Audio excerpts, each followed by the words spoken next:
Centro Clínico y de Investigación SICOR. Soluciones integrales en riesgo cardiovascular. Bienvenidos al reto clínico en hipertensión de este mes, el cual está dedicado a la hipertensión del adulto mayor. Esta es una de las formas clínicas de hipertensión que habitualmente es difícil de abordar y para la cual necesitamos agudizar nuestro sentido clínico y el uso de las ayudas diagnósticas. Para ilustrar esta forma de hipertensión y su forma de intervenirla desde el punto de vista terapéutico, vamos a presentar un ejemplo clínico a continuación. Se trata de una mujer de 72 años que tiene como antecedente hipertensión, que ha sido tratada con buena respuesta clínica con los sartán 50 miligramos, pero hace tiempo no consulta. Recientemente presentó una cefalea intensa que la forzó a consultar por urgencias y en esa consulta encontraron una presión de 176/99 y de 170/95. Inicialmente el médico de urgencias utilizó clonidina para de presión arterial de la paciente con buena respuesta. Cuando tenía unos valores de 146/90, consideró que ya la condición era estable, indicó unos exámenes complementarios para hacer la paciente y además solicitó un mapa de 24 horas para aclarar el origen de la descompensación y si necesitaba hacerse algún ajuste terapéutico. Ese mapa está aquí presentado para ustedes, donde se puede observar que la paciente en este momento ya cursa con una hipertensión sistodiastólica notable, tanto en el día como en la noche, tiene pérdida del descenso nocturno de la presión arterial, tiene una frecuencia cardíaca normal, tanto en el día como en la noche, y hay una alta variabilidad de la presión arterial, tanto sistólica como diastólica. Mirando los promedios, pueden ustedes observar que tiene un promedio total de 177, 102, con una frecuencia cardíaca de 70 en 24 horas. Y para el día, valores muy similares, 178, 103, con 72 de frecuencia cardíaca. Es notable la pérdida del descenso nocturno, donde los valores de presión en la noche también son muy similares a los observados durante el día. Con estos hallazgos, es importante entender que si bien la hipertensión sistólica es la forma predominante de hipertensión en los adultos mayores, también existen otras variantes, como en este caso donde adicionalmente existe hipertensión diastólica. ¿Qué significa la hipertensión diastólica en individuos mayores que también son hipertensos sistólicos? Es uno de los temas que vamos a discutir en este reto clínico. Pero la evaluación hemodinámica, los parámetros hemodinámicos nos van a guiar en forma notable para entender lo que está pasando en la circulación de estos pacientes y cuál debe ser el enfoque terapéutico de ellos. Aquí están los parámetros hemodinámicos y inicialmente tenemos que observar que la presión de pulso está alta en 75 milímetros de mercurio. Recuerden que el valor normal es hasta 50. Adicionalmente, es evidente que tiene una resistencia vascular sistémica alta de 1533 dinas, hasta 1300 es normal.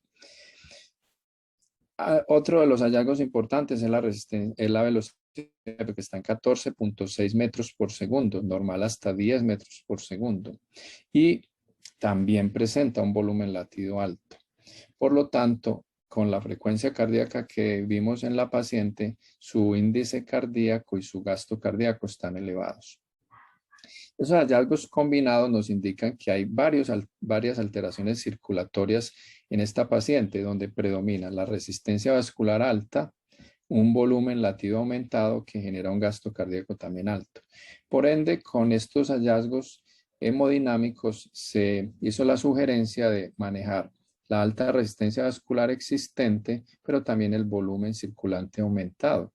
Recuerden que son 4 variables las que determinan la presión arterial de una persona: el volumen latido y gasto cardíaco, la resistencia vascular sistémica a nivel microvascular, el estado de los grandes vasos y el volumen sanguíneo circulante total. De modo que con esas 4 caracterizaciones es importante llegar a la conclusión de cuál de las variables está más comprometida y debemos llevarla a una intervención terapéutica.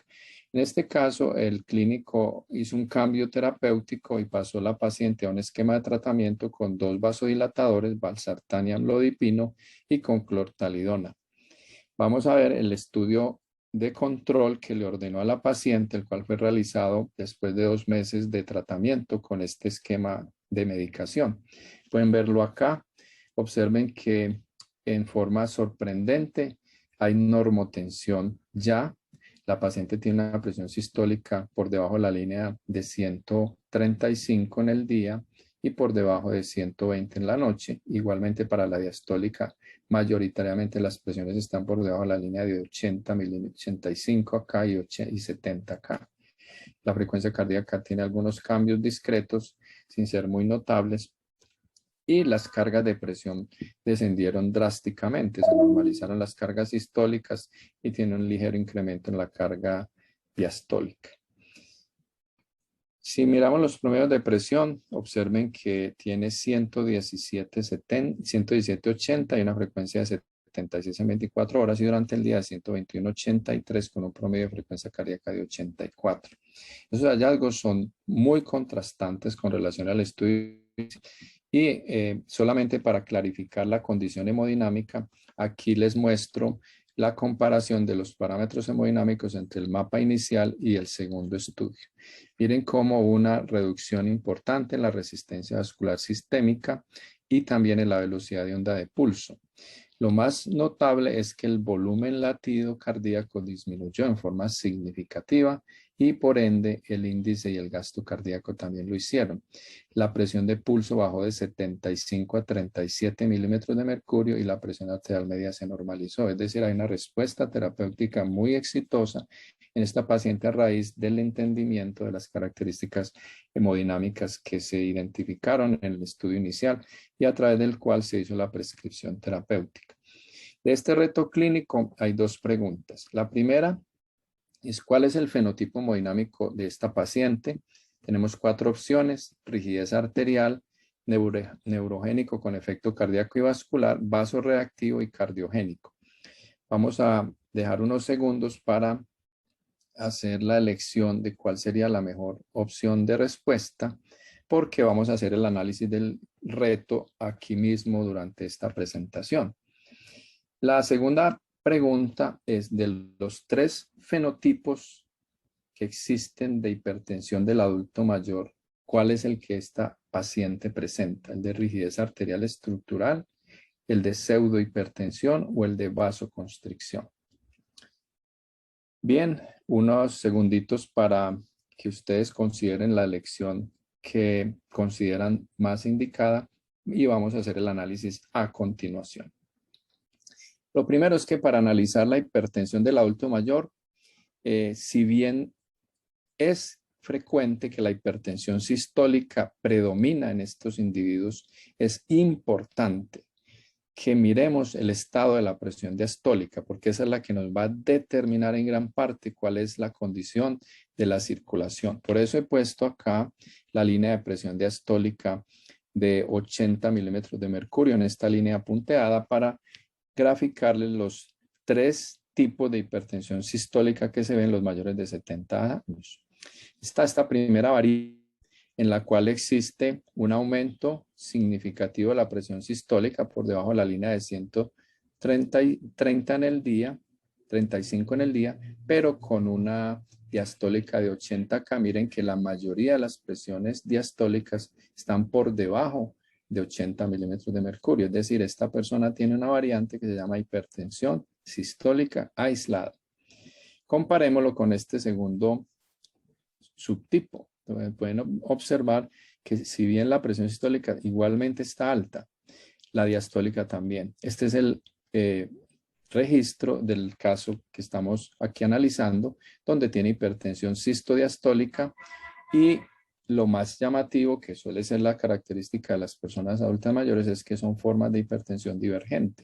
El tercer tipo es este, donde existe una elevación muy severa, tanto de la presión sistólica como de la presión diastólica. Vamos a ver, ya viendo los perfiles, de qué presiones y de qué pacientes estamos hablando. Este primer ejemplo de la derecha es el caso que hemos hablado, que es la paciente de nuestro reto clínico, que es una paciente de 72 años. Miren que tiene una presión de pulso de 75 y los promedios en 24 de 178 103. Comparémoslo con el ejemplo al centro, que se trata de una mujer de 80 años con una presión de pulso de 104 milímetros de mercurio, mucho más alta, y los promedios de presión de 178, 74. Hay una diferencia notable en los valores de presión diastólica, pero aún más marcada la diferencia con el ejemplo que está aquí a la izquierda, donde se puede ver que tiene 231, 112 de presión, con una presión de pulso de 119, y se trata de una mujer de menos edad, de 74 años. Es decir, la edad no tiene nada que ver con la forma de hipertensión que se da. Y eso es un hallazgo importante. Lo que sí es necesario analizar es el valor de la presión diastólica. ¿Por qué? Porque entre más baja la presión diastólica de una persona adulta mayor, mayor quiere decir más de 65 años, entre más baja la diastólica, menos elasticidad tiene la aorta.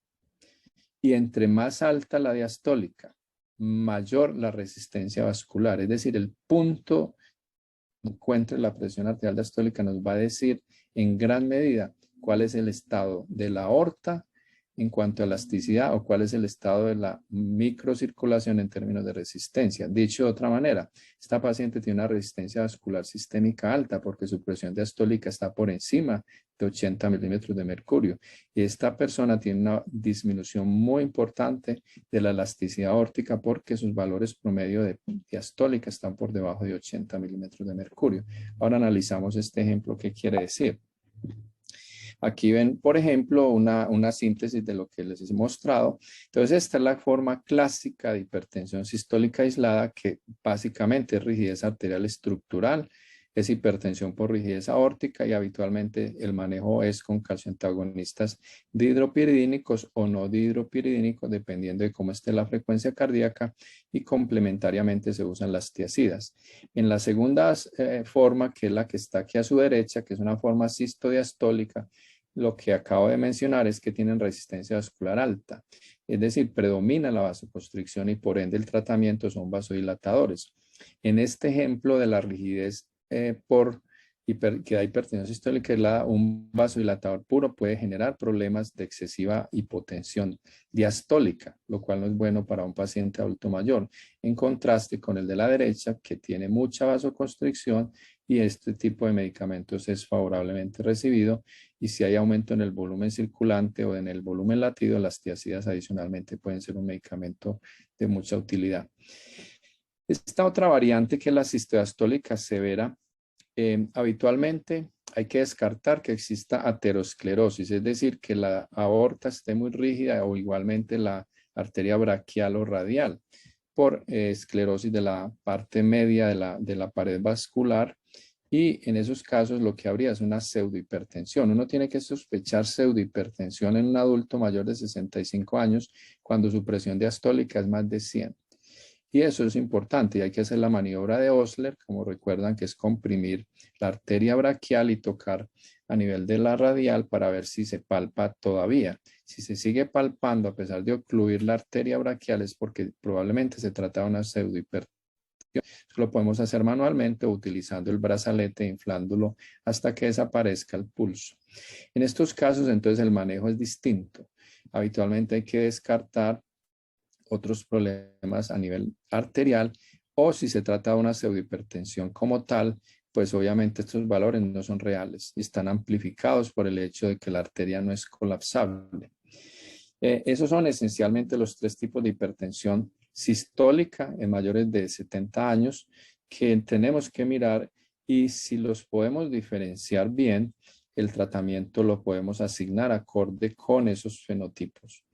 Esto es lo que se debe saber principalmente cuando analizamos estos pacientes, de modo que en cuanto a la respuesta del reto clínico de los tres tipos de hipertensión, ¿cuál es la observada? Esta paciente tiene principalmente vasoconstricción con muy poca rigidez estructural.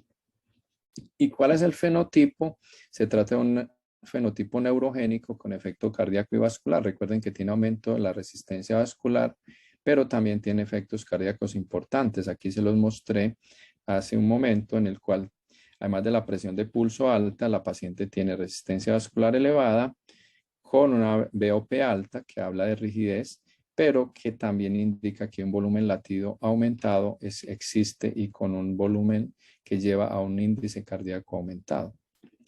En resumen, entonces, en este reto clínico hemos aprendido que los tres tipos de hipertensión sistólica al adulto mayor tienen diferencias en términos de valores absolutos de presión, pero también del subtipo de hipertensión que vemos.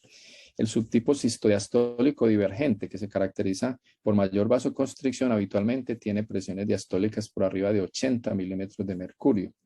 A diferencia de la hipertensión sistólica aislada, donde hay mucha rigidez estructural de la aorta y la presión diastólica suele estar por debajo de 80 milímetros de mercurio. Finalmente, la hipertensión sistólica con hipertensión diastólica severa es sospechosa de pseudohipertensión por aterosclerosis y en esos pacientes siempre es necesario hacer la maniobra de Osler. Y finalmente recordar que la elección del antihipertensivo depende del fenotipo hemodinámico. Espero hayan aprendido aspectos nuevos acerca de cómo se orienta y se evalúa y se interviene desde el punto de vista terapéutico el paciente con hipertensión sistólica cuando tiene una edad de 70 años o más. Los espero próximamente en otro reto clínico. Muchas gracias por estar presentes.